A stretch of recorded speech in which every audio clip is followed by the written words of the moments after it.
This is the Aftermarket Radio Network.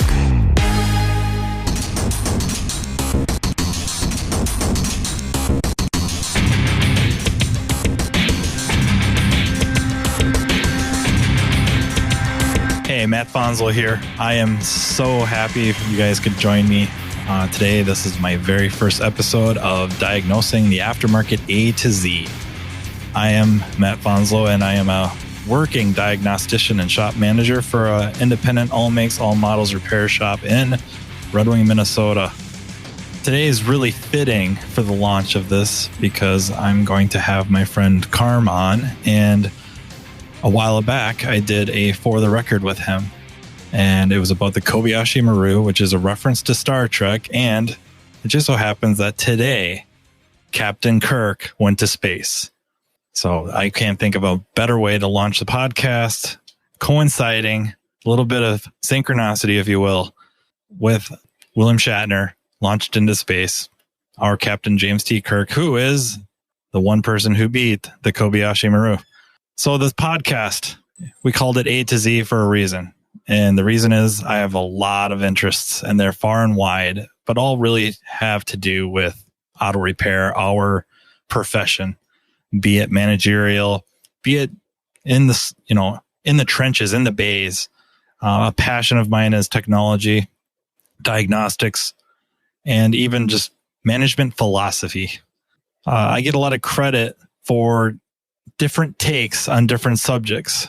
A couple of examples might be professional wrestling and relating that back to auto repair and what we could learn from it. Another, of course, is the Kobayashi Maru. And then I'll delve into discussions about addiction, diet, you name it. I'll probably talk about it. I have an opinion. So without further ado, I'd really like to invite my friend Carm on. I think it's very fitting. He really got me started in podcasting, and he's getting me started with this, with the Aftermarket Radio Network. And I'm very proud to be a part of it. And I'm very happy to have you on with me, Carm. Hey, bud. How you doing? Excellent. Excellent. How are you? Hey, I'm great. Congrats. Wow. First show. How cool is that? It's your launch. I'm so proud and honored to be here on your first show. And I don't know if the audience knows this, but it was back in 2016 that I had Matt on for the first time one-on-one. But he had actually been on a show previous to that with an ASE podcast. We'll talk about that in a minute.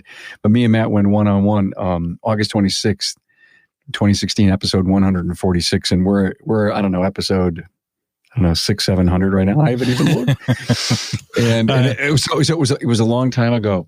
And, and I always observed and listened, and, Matt and I, we collaborated on stuff. Yes. And you'd pick up the phone. You so believed in what we were doing.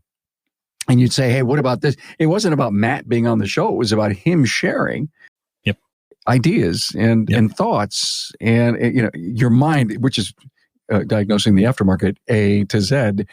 Every time Matt picked up the phone and called me, which was very often, almost weekly, he'd throw ideas. I mean, I got topics for shows to do, Matt, that you weren't even on, but you just said, don't you think you should talk about this? And I said, yeah, I was working on it, but thanks for the push and the motivation. And so I think we collaborated for a long time. So when we did this Aftermarket Radio Network and we were waiting for the technology to work and all the planning to go into it, and it took about a year, you were the first person that I called secretly. And I said, I'm working on something and I'd love to develop a podcast for you for your very own. And I think it took you about 42 seconds to think about it and to say, really? And then boom, yeah, let's do this thing. And then, first of all, I had to get the okay then to start building and developing stuff around you. It's taken a little while, but I'm so happy for you. You have your own show and a platform. I've done this a few times with you. I've been on a couple of others, and I still have jitters.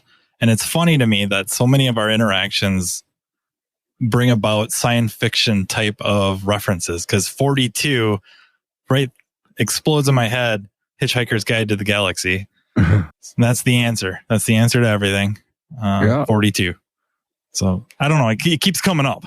This is really an introductory podcast, but it's a chance for Matt and I to tell some behind-the-scenes stories about stuff, okay, that you didn't know about Matt, or you don't know about me, or the podcast. And we were at Apex a couple of years ago, studio there, and I look out through the glass, and Matt's there talking to a whole bunch of podcast alumni. And I walk out, and he goes, "Kobayashi Maru," to me. And I go, "Yeah." He goes, "I have a for the record rant on the Kobayashi Maru." And I said, "You're going to connect it to our industry?" And he goes, "Yes." I knew the answer. And so we rushed into the studio while it was still fresh in his mind. And I've got to look that up. Oh, darn. What was the number? It was a for the record number 77, Kobayashi. And it was so cool. And I'm sitting here not knowing what he's going to talk about. We actually were on the show together because typically it's a singular rant. He goes, no, be on with me. And so we're doing this thing. And I'm sitting there with my mouth open. If we had recorded the video, you would have all seen Carm is being just, hammered on this because it was so great. It was perfect. It was such a great episode. So if you can continue to do stuff like that, stuff about professional wrestling, the great stuff that you brought on addiction and giving people second chances and that whole thing of life, this is going to be a fantastic podcast. Yeah, I hope so. I mean, fantastic, whatever aside. I hope people enjoy listening to it. I hope they get a kick out of it. I hope maybe I get them to step back and look at something a little bit differently and see how things can be, how good things really are. I think sometimes we forget about that. And then B, they can be better. We can be better, as whatever role we play in the shop or in the trade or the profession. We can be better. And there's a lot of reference material out there. Lots. We may not normally look there, but there's a lot of it. My passion has been to, get all ships to rise. And we rise by helping others. And I really finally figured out what my whole entire theme, it took 6 years, but I'm calling it advancing the aftermarket. And in every case, from the wide spectrum of people that I interview, basically I have a business acumen show. It's about running a great business. Are technicians part of it and important? Yes. Service advisors? Yes. Associations? Yes. Business development groups? Yes. Networking? Yes. Coaches? Yes. And, you don't have a job if you don't have a business. And you don't have a customer if you don't have a business. So having a technician be part of this network from your perspective, very healthy for advancing the aftermarket. I hope so. Yeah, it's going to be. By the way, let's go back to that first episode that you did with ASE. Who was with us? It was Ryan Koyman. Yep. And it was Dan Bumhart from ASE. From ASE.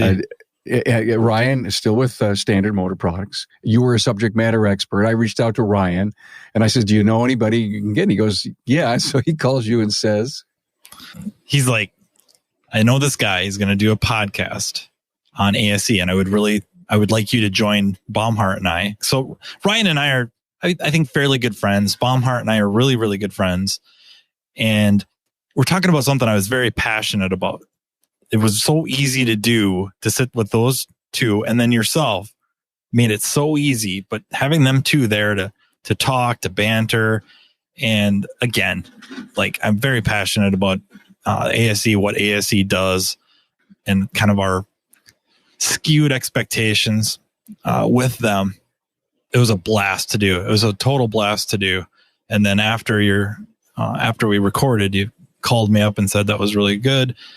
You should call him back sometime, and we'll just do a 1-to-1. So I think that was a few months later. June 23rd was the ASE, and August 26th was yours. Yeah. So it was right around 2 months. Yeah, it was 2 months. Those were great episodes. I loved it, and that's when I got to really know you, and that's when I think the things that you and I were doing really clicked. And then I had this 20th or 200th anniversary episode about, I don't know how many months after that. And I invited you to be on that. You were on the 200th. Yeah. Yeah. It was a blast. It was fun to be a part of. You've always been there for the call, and in the limited words that you would say, they were always very big and important and powerful. So thank you for that. Well, I'm serious. I'm being serious here. Well, the best part is you gave me your cell phone number, and then if I called it, you would answer, and you would listen. And a lot of those ideas you were into, you very receptive to, and a lot of them ended up being recorded, being used. And yeah, like you said, it really wasn't about me being involved, just being happy to bring up a topic that was worth talking about and interesting to talk about. So remind me, Matthew, how did the Technician Talk series start? You, Bob Hype, Peter Landry, we did 9 of those. Yeah. How did you convince me to do this? Honestly, I think you were just looking for some content, get some texts, get some people in. You had the room at Vision next to the show floor, and you're looking for some techs to come in and comment about the training and the expo and networking between classes or at night. And so I brought 2 really, really good friends of mine, Bob Hype, Pete Landry, and A, we're really good friends. B, we love ripping on one another and really anybody else. I mean, there was really no one was safe.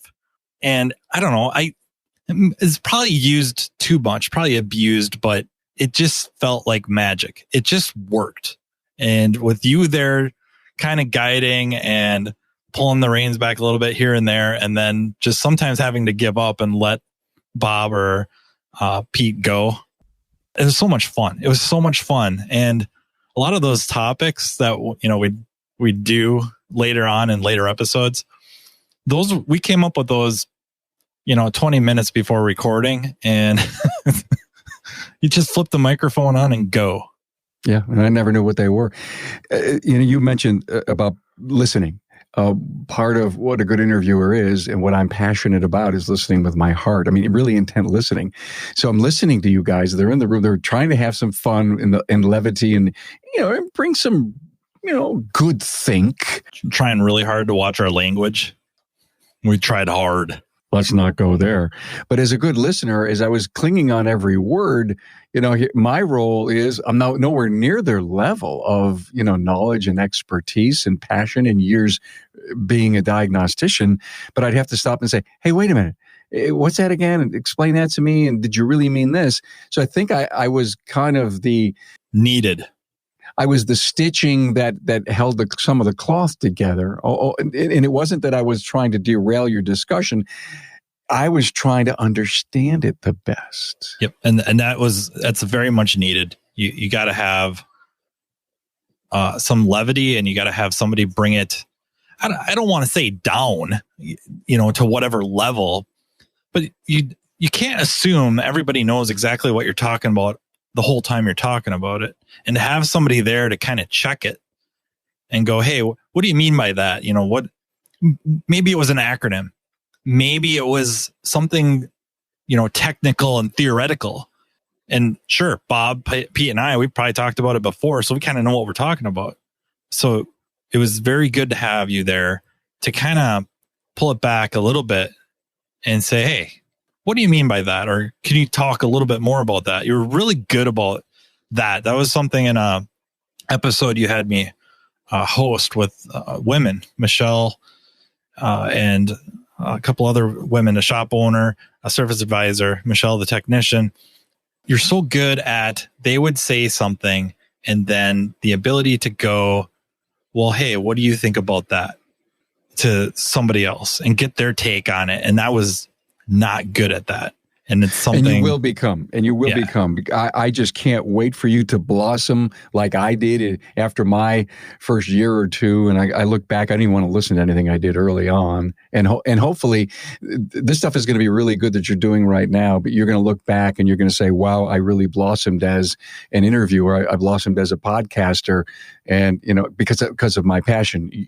First of all, you're doing this because you have a passion for speaking to all these, A to Z issues that are going on in our industry. Let's go back to these 9 episodes, because I think we're having fun here discussing, your role and why you're here, but some behind the scenes stuff, right? So we did the first one at Vision, and then we said, and then I said, wow, this was really good. Let's do another one. So we go into the virtual studio, and I always want to have some talking. What are you guys going to talk about? And don't worry, just hit the record button, And I was always so damn nervous. Bob would show up and have a beer because we're always doing this at night afterwards, right? Yep. And Pete's in his basement smoking, pretty much in the dark smoking. In the dark smoking, and that deep voice. And I don't know, his microphone setup made it even worse. And here I am, working a whole day on all the shows and everything. Come into the studio, and I'm partially spent. Everybody's tired, but exciting to want to do this. And so we're done with show 2, and I love to edit. Editing a podcast lets it be music, and it ended up becoming really good. And then I know what's happening in their minds. Hey, Carm wants to do a third one. Let's have some fun, right? Let's just drop some F-bombs or do this. Let's see how he can clean this thing up and make it a non-offensive thing on Apple. This cannot be understated. Carm talks about he has to love editing, because you would have to absolutely adore editing to turn some of those roundtables we had into a listenable podcast or episode. Because more than once after the podcast, I would call Bob, Bob would call me, I would call Pete, Pete would call me, and we would agree that might have been the worst episode we've ever recorded. Like, he's never going to have us back. That was awful. Yeah. And then, I don't know, 2 weeks later or so, a week later, magic. And he'd send us a link and he's like, what do you guys think? And we'd listen to it. And then we're calling each other again, like, that might be the best episode we've ever done. How did that happen? And wizardry. Yeah, since you saw the magic that I have in editing, they just kept challenging me and challenging me and challenging me. And I'll never forget the ninth. I think I had to take I did open heart surgery on that episode, I think. Yeah. It wasn't the F-bombs. It was all the other name drops that you guys were doing. And, it's healthy at the bar at Vision, but it wasn't perfect for Technician Talk episode 9. Anyway, great behind the scenes things. I would love to see those guys come on your show, and, but only if you'd invite me maybe to be on it, or maybe what we should do is do a 10th and then you do the 11th or something like that. We can have some fun. Oh, that would be great. So you were mentioning Captain Kirk and Kobayashi and him going up into space as a 90-year-old person. Is so interesting. But that female technicians episode was so important to you. Very. And basically, I just wanted to sit in the back and let Matt, carry the interview. I was basically auditioning them for his own show. He didn't even know it. I can't wait to do the follow-up, whether I get those 3 back or for sure Michelle, because there is something Michelle said in that interview that has stuck with me and just really stuck in my craw. It does not sit well with me. And that is that. So if you haven't listened to the episode, just a quick bio. Michelle Wynn is a very, very smart, capable diagnostician for a shop, independent repair shop in the Indianapolis area. She has developed a strategy of dealing with car owners or clients that they don't get to see her drive their vehicle into the bay, because evidently it's happened enough where she's had to develop this strategy that they will say, to the manager, to the service advisor, whoever, is she working on our car? And not in a positive light. I can't get my head wrapped around that in this day and age, the thought that people would think that way.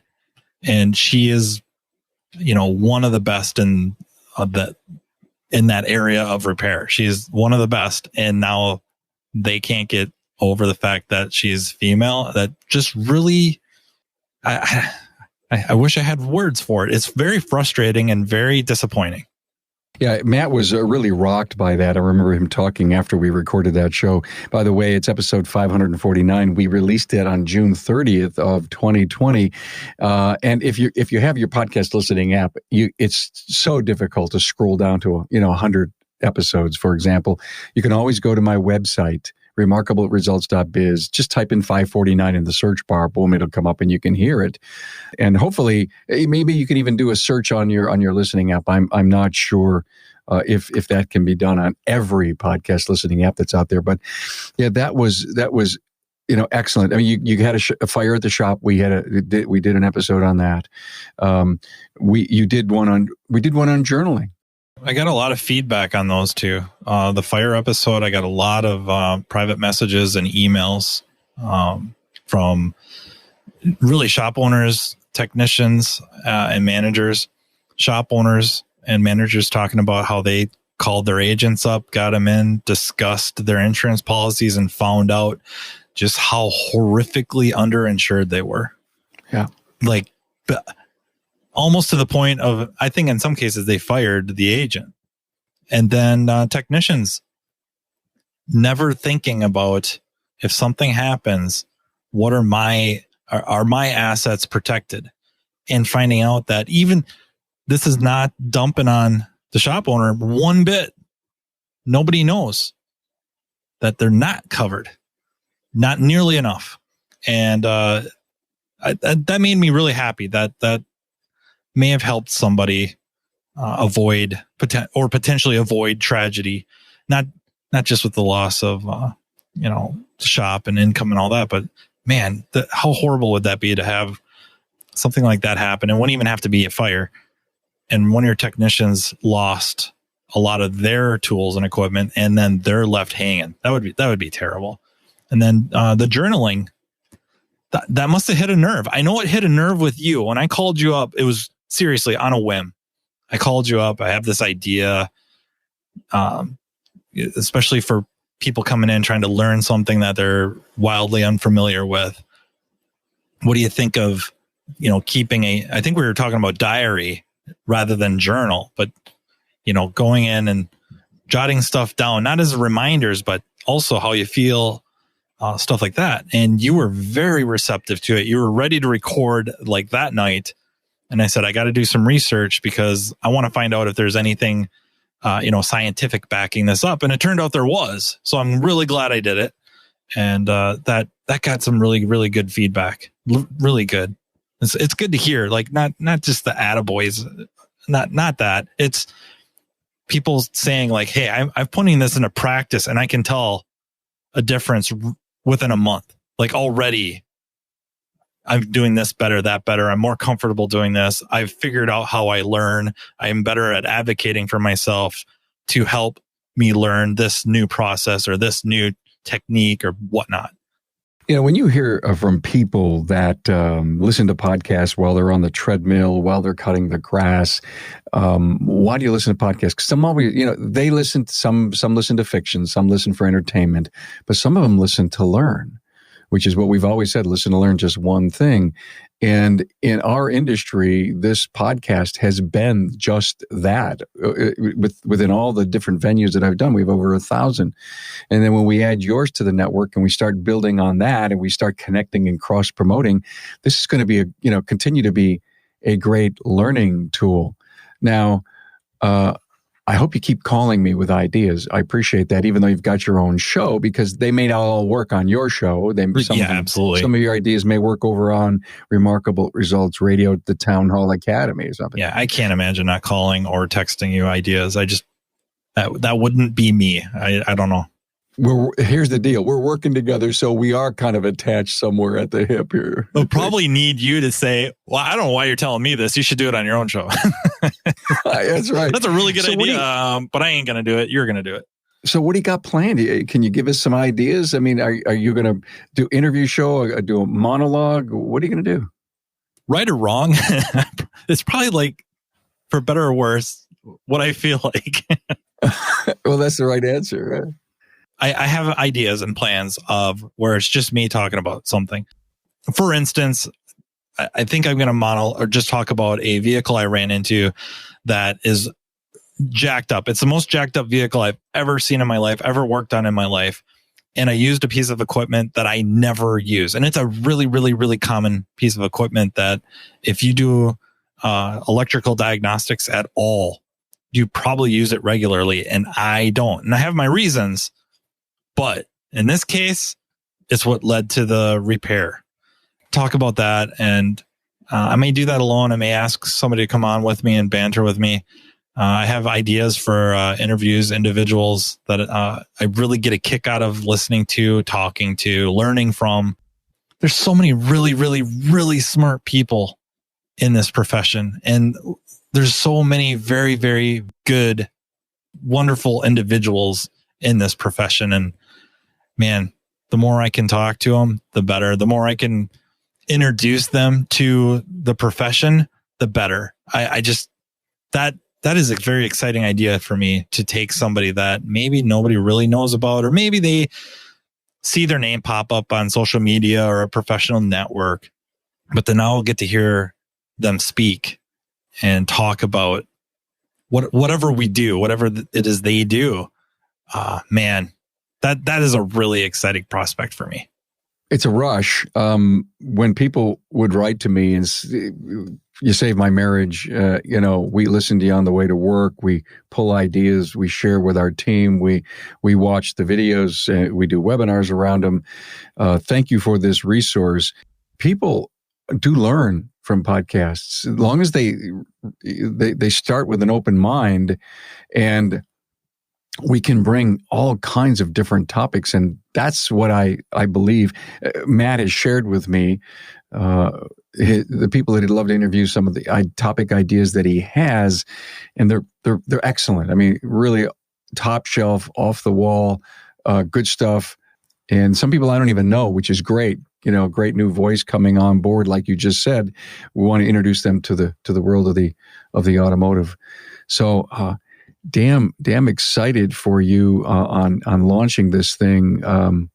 I think you're going to do this weekly, which is exciting. So everybody can look forward to it. We're not even sure the day we're going to publish it, but all that's still all in the works. And by the time you're listening to this, there should be a whole bunch of them in the player, so that you can follow up with this. But classify this as episode 1, kind of a bonus to launch this thing and to get to know Matt a little bit, or at least let me tell a story or two of the behind the scenes of all these great episodes. Is there something I left out we should talk about? Well, I don't know if it's so much talk about. It's just that I think I'm really easy to get a hold of, through private messaging, phone calls, text messages, email. Like I think I'm fairly easy to get a hold of, to access.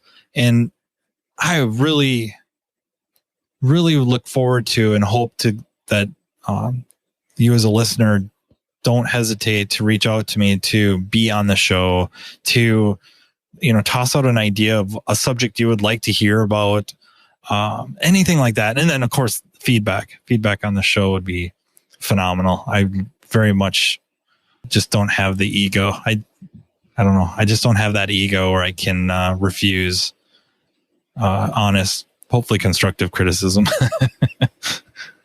No doubt. This is going to be great. Well, thanks for inviting me on your first episode. Well, I mean, thank you for everything. This feels like the right thing to do, to, pay homage, I guess, to you, and kind of laying the groundwork for a lot of this, or all of this, honestly. And then just kind of giving me a voice for a few years here. That's, I don't know if I can thank you enough. Maybe I have to apologize to the listeners, but. Oh, you've earned it, man. I totaled them up, and you may say, oh my God, it's Matt on one of Carm's shows again. And you've done 49 of them out of 1,000. Okay. And all the different things. You've been on town halls. You've been Remarkable Results. You've been on For the Records. You've been on them all. Okay. And the thing about it is not one's been the same. The subjects and the topics are different. The range is incredible. And so that's the reason, diagnosing the aftermarket A to Z, Matt has such a range of think that it was just proper to want to do this. I think some people might get a kick out of the range of material I read and watch on various video providers like YouTube, right? Okay, don't let your imagination run too far with that. I look forward to it. I really do. I'm very excited about this. Well, that was it. That's the first episode in the can. Thanks again to Carm for joining me. Please join me weekly on your favorite listening app. It's free, and just type in Matt Fanslow and follow me, and we'll talk to you next time. You've been listening to Matt Fanslow, diagnosing the aftermarket A to Z on the Aftermarket Radio Network. Follow Matt on your favorite listening app. He's very interested in what you have to say. Let him know what you'd like him to cover and come on the show. Matt is all for advancing the aftermarket. Find Matt Fanslow on social media and connect, or on aftermarketradionetwork.com.